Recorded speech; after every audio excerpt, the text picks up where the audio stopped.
is now the one person directly involved in the case who has no reason to deceive. His book is what the trial should have been, the facts as they happened, and the evidence as it was found. And finally, it was a murder case involving only one suspect who was on trial for killing two people. Yet the only person convicted of anything was Detective Fuhrman, the detective who did everything he was supposed to do at the crime scene, and whose conviction involved a circumstance that had nothing to do with the murders. The Simpson case has come to symbolize much more than the brutal murder of two innocent people. Instead, it symbolizes how racial prejudice can be exploited for the benefit of the few at the expense of the many. And it symbolizes how our system of justice, the very backbone of our democracy, is easily exploited and damaged, again for the benefit of the few and at the expense of the many. If Mark Fuhrman can play even a small role in correcting these wrongs, he will have succeeded as an author, and we will have succeeded as his publisher. Alfred S. Regnery, Publisher. Forward. There are many victims in the Simpson murder case other than Nicole Brown Simpson and Ronald Goldman. But once we get past their surviving loved ones, no one has been unjustifiably victimized by these murders more than Mark Fuhrman. Awakened from his sleep at 1:05 in the early morning hours of June 13th, he went to the Bundy crime scene and, for several hours thereafter, participated in the investigation of the murders. Among his observations, he found a bloody right-hand glove on the grounds of O.J. Simpson's estate, which was the mate of a left-hand glove found at the Bundy murder scene.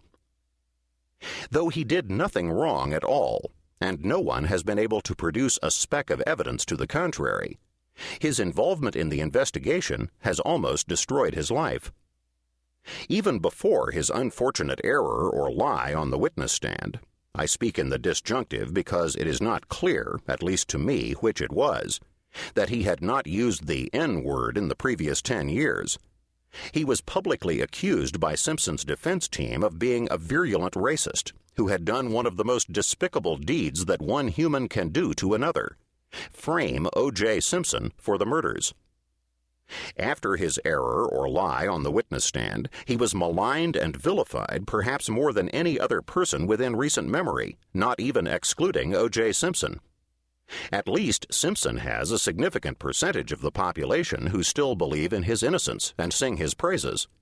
Not so with Fuhrman by the end of the trial. It seemed he had no friends.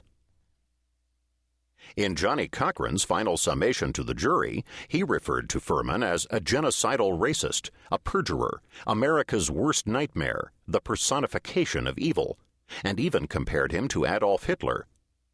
Unbelievably, even the prosecutors joined in the vilification of Fuhrman. Marcia Clark actually telling the jury in her summation, "Do we wish that there were no such person on this planet? Yes." In fact, even his superiors at the LAPD denounced him severely, and not one of the talking heads on television who have made a cottage industry out of commentating on the Simpson case had one good word to say about Fuhrman. In a telephone conversation with Mark Fuhrman on the morning of October 14, 1996, he told me, "Vince, I just returned from my first meeting with my PO, probation officer. Can you imagine that? Mark Fuhrman, who devoted years of his life, as all police officers do, so that the rest of us can live in a safer and more civilized America, and at the very worst had committed the most insignificant kind of perjury, was now a felon. But O.J. Simpson, who murdered two human beings, brutally cutting them down in the springtime of their lives, was acquitted of the murder charges and out playing golf with a smile on his face." When my book, Outrage, The 5 Reasons Why O.J. Simpson Got Away with Murder, was first published in June of 1996, and I pointed out the terrible injustice of what had happened to Mark Fuhrman, his mother, Billy, called me crying and said, "You're the only one who stuck up for my son." It wasn't difficult for me to do. After all, as I've said, Fuhrman had done absolutely nothing wrong at all during his investigation of these murders. And even if we assumed he lied on the witness stand, it probably wasn't even perjury. Lay people are under the erroneous impression that lying under oath is automatically perjury, but it's not. Granted, it's the most important element of the corpus delicti of perjury, but there is a second element to perjury under Section 118 of the California Penal Code. The lie has to concern some material matter. That is, it must be relevant to an issue in the case.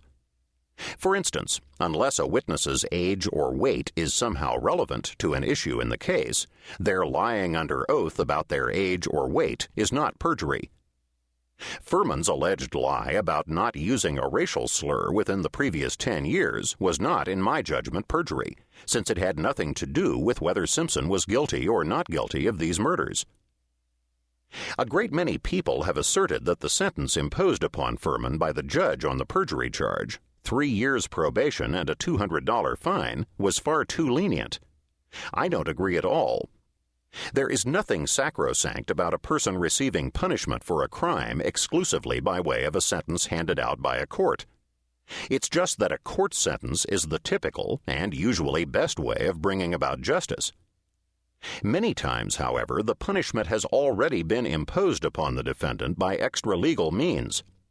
Nowhere is that reality exemplified more clearly than with respect to Mark Fuhrman. In addition to his name being defamed and besmirched throughout the nation, and his becoming an object of ridicule and even satire on comedy shows, Fuhrman was forced into an early retirement, and after his no-contest plea to the perjury charge on October 22, 1996, he is now a convicted felon, no longer having, among other things, the right to vote or even own a firearm of any kind. And, like all things in life, there are degrees of perjury. For those purists who maintain that perjury is perjury and it is all equally bad, I would assume that to be consistent, they would believe that all conspiracy is the same, be it a conspiracy to commit murder or conspiracy to commit petty theft, disturb the peace, or maybe birdwatch. Perhaps the most serious perjury would be a witness knowingly and falsely accusing an innocent person of a crime. Though not condoning it in any way, on a scale of 1 to 10, Fuhrman's perjury, if we assume it was perjury, was a 1. He simply didn't want to admit, he was too embarrassed to admit in front of a predominantly black jury that he had used the racial slur nigger within the past 10 years. But since his use of the epithet had no relevance to any issue in the case, Judge Lance Ito should have never allowed the defense to even ask Fuhrman whether he had used it. It was an egregiously erroneous ruling by Ito that was in contravention of Section 352 of the California Evidence Code.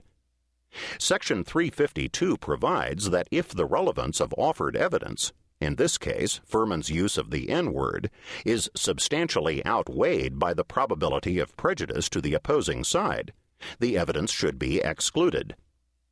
Here, the relevance of Fuhrman using the N-word was extremely remote at best.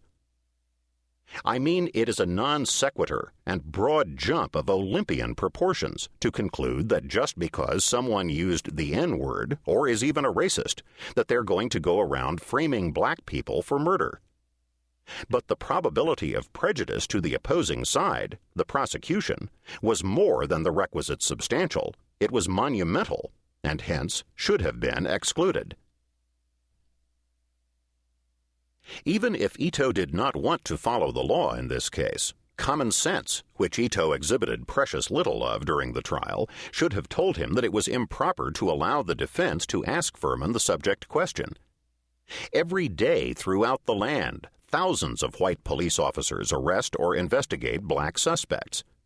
Does anyone really believe that when these thousands upon thousands of cases come to court, it is perfectly proper to ask every one of these officers whether he has ever used the N-word within the previous 10 years?